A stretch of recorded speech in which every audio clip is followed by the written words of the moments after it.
Strap on in, folks. It's time for a journey. A journey to the past in a brand new series.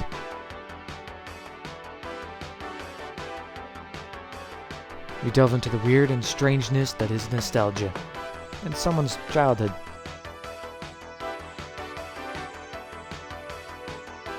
Buckle up and get ready for a trip through the weird world of my past experiences.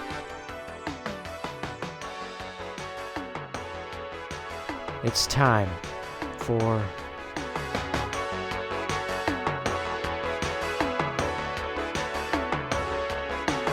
Lego games were the best thing ever. Classic Lego games, that is. New ones kind of lost their touch a bit. They just lost something when they decided to incorporate dialogue.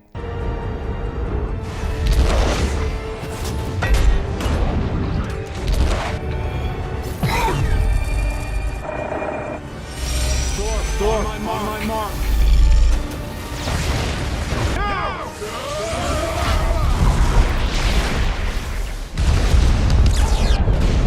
Classics only had grunting and moaning and told their stories visually, even though most of them already had been told. Now, whether or not these games stood the test of time is up to someone else to decide. For me, I'm just gonna head on back to my experiences playing these games, because after all, it's not about playing these games in 2018. It's about playing them years ago, so get ready. We're going on. I already did the intro. We are in a VHS tape now. Yeah. The video game that led way to that one movie last year. It included a whole bunch of Batman villains like Clayface. Who would ever take Clayface seriously? But in a game that didn't take itself seriously, it worked. It was also loosely based on the Tim Burton Batman movie. It had the same theme, and man, was that theme ever great. The music of the game was great being taken from those movies. Some of the gear that you had as Batman and Robin was super fun to play around with, but I think the only thing I ever actually did was play the cutscenes of the couple of missions early on, because I never understood how to properly play video games. But playing as Batman in this silly cartoony world with Robin doing ridiculous things and always being the comedic relief was always fun. Classic Lego game right here. If I were to give it a score, I'd give it 4 Batman out of 5. I don't know why, but that's the score, so take that. Lego Indiana Jones was basically my introduction into Indiana Jones. I played the Lego game far more than I ever watched the movies. The game was always fun. There were 2 of them, and even the second one, which had Kingdom of the Crystal Skull in it, was fun. There are loads of fun little Easter eggs in these games.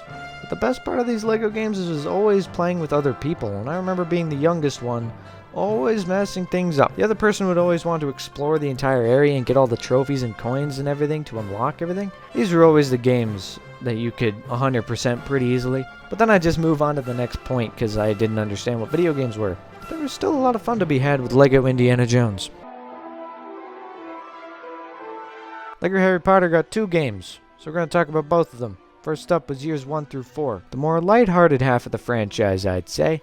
I mean, the movies are pretty big still. They're making new ones and new spin-offs, so maybe new Lego games, even though now they suck real bad. I think this is the first one that I managed to play through, at least that we've talked about this far. This game was always fun to run around in, going around even to inconsequential missions just to learn to do stuff. This one was real creative with its uses of magic to solve puzzles and whatnot. But one thing that helped all these Lego games is the music. They all have some really good film scores that help when just running around or in cutscenes. Just having the music play by was definitely something.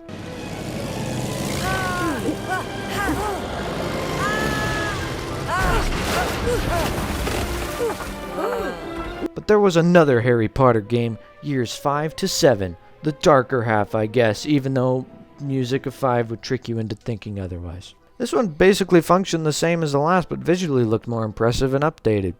And it seemed to have more fun with telling the stories in the first one. They had more liberties with the second half. It even managed to make 6 and 7 interesting despite both being pretty slow movies. Visual fun in these games is always something that they pulled off really well. Now, none of these are substitutes for the actual movies, but it is a fun additional thing that can be played around with. I mean, they are basically puzzle games made for young children, which mean that visually they had something put into them to make them appeal to other audiences, and that's still fun to explore. But there's one more franchise that had the absolute best Lego game.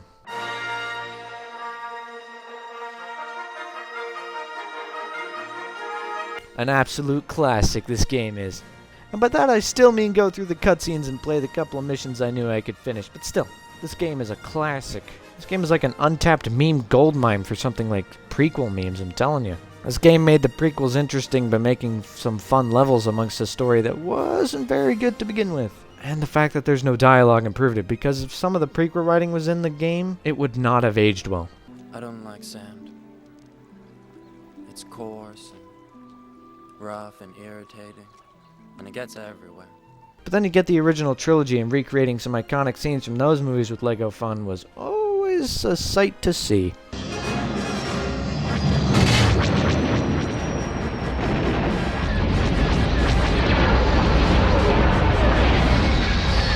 Much like Indiana Jones, I felt this was my introduction to Star Wars. Instead of watching the movies, I played the Lego games. So I guess that means I never got to get that I am your father reaction from Empire Strikes Back, but they play with that too. Space missions were also real fun a lot of the time too. One thing that Star Wars managed to have over the other games is space battles in different locations and weird visuals and all that crazy stuff. Lego Star Wars is by far the one game I'd still be able to go back to that we've talked about in this video. The other Lego games are fun, but Star Wars, man. Lego Star Wars was always fun to mess around in.